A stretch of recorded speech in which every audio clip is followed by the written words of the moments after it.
Kenny Galloway, 0 catches, Man. 2 drops. I didn't text y'all. Damn. I mean, I didn't text y'all. No, you No, can It text was her. late. again. No, when he It was You late. know what? It was late when he dropped it. Sterling Shepard gets hurt. Our what's defense, 0 takeaways, 0 sacks. We got Cooper Rush out here looking like he is the next coming. I mean, the pass to CeeDee Lamb to close out the game. It's just CeeDee Lamb made up for the drop, though. Well, he got a case of the dropsies, but when Galladay dropped the one ball, 3rd down, I was like, he walked back to the huddle. I said to myself, hey, you want to know why you not playing? Like, come on, man, seriously. This is an opportunity for you to really play and whatever. They threw you the ball, you dropped it. And they didn't throw you a hard ball, they threw you a softball. Daniel Jones played all right. He made some good plays. He didn't play like I the was 6th like, overall pick damn, in the draft. Man. That's a professional wide receiver. Here's Not really. Well, he gets paid a lot. He gets that's for paid sure. like a professional wide receiver. The Giants' offense is one-dimensional, man. It's here Saquon comes Barkley. Saquon Barkley with the run, Or Jones tucks it. or Daniel Jones tucks it and gets out of the pocket and runs for 10 yards. Well, because they don't have any players. Obviously, we have no horses. Yeah, this is an evaluation year, and every little win that they get is a plus. That's all. Well, that's right. Especially, you know what the real story of the game on the low is? Evan Neal had the Eagles years ago had a left tackle named Winston Justice. They took him either at the end of the first or the beginning of the second round. Yeah, USC kid. And Winston Justice, as a rookie, was matched up against OCU Minora on the outside. Yeah, and he got destroyed. And was a turnstile, so of course the Giants won the game. I think Umanura had like 6 sacks that day. That's what happened last night, really. You want to break it down? Evan Neal he was a turnstile because he's a rookie and they got good pass Max, rushers. that's happened against all the teams that the Cowboys has played against. They're number 1 in sacks, Yeah. number 1 in pressures. Like, that's what they do. Bad They had styles 6 sacks matchup. on Joe Burrow. Yep. I mean, it's the same thing. Yeah, but especially when you have a right tackle who barely has played in the pros. I agree. He got, DeMarcus Lawrence ate his lunch. Come on. Ate his lunch. Ate his lunch, man. That's really what it was about.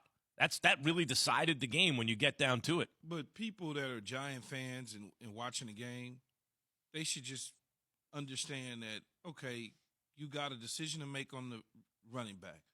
There's no other decisions to make on anybody else. It's an easy decision. The running back's a hard decision because he's playing well. And you're getting an opportunity to see when he's healthy how he plays. He had about 90 yards rushing, couple, nice catches out of the backfield. You got a piece that you got to make a decision on. You don't have to make a decision on the quarterback. But None of the receivers. You don't That's have right. to make That's not a real decision. No, yeah. that's not a decision. You know why Giants fans are somewhat angry or pissed off this morning, right?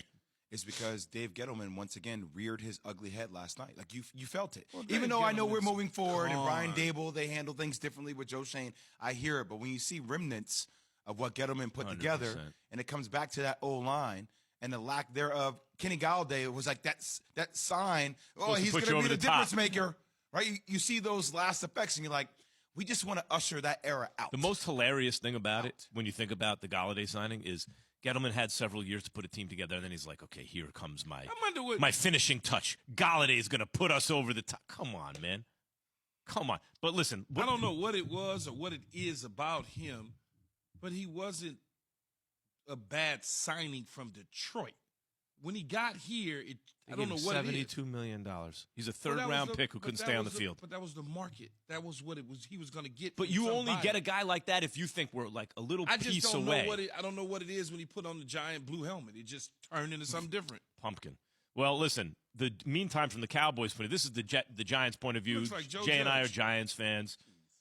Daniel That will Jones be played one fine. Like, I thought he played kind of well, actually, in a way. But the bottom line is he was a 6th overall pick in the draft. He's not the future. The Giants are going to move on from him this year because he's not ever going to be a great player. He might be an okay player. He's a very, very good backup in the league, it looks like to me. If you have Daniel Jones as your backup, you're set. He's probably going to get another shot to be a starter by somebody because somebody's going to fix him. And he'll be one of the better backups in the And then NFL. he'll wind up being a backup. Yeah. Who's he throwing the ball to? You're David right. Sills?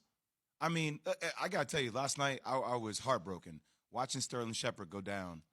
I mean, coming off that Achilles injury he had the year before, working through physical therapy to get back. Good route runner. Non-contact, just holds the I knee. didn't understand that one.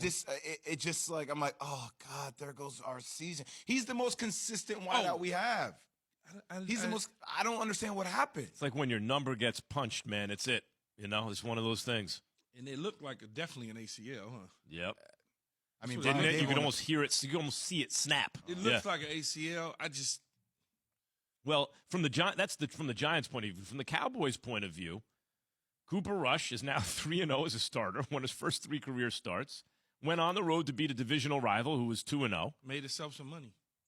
Probably made himself some money. And if you're a Cowboys fan, and many people are, including in Jersey, one of the reasons that you bring up like Gettleman, like it's a team like the Giants, where you have so many Cowboys fans in Jersey, cannot afford to stink for 10 years because you need to constantly be creating new young fans and getting people excited.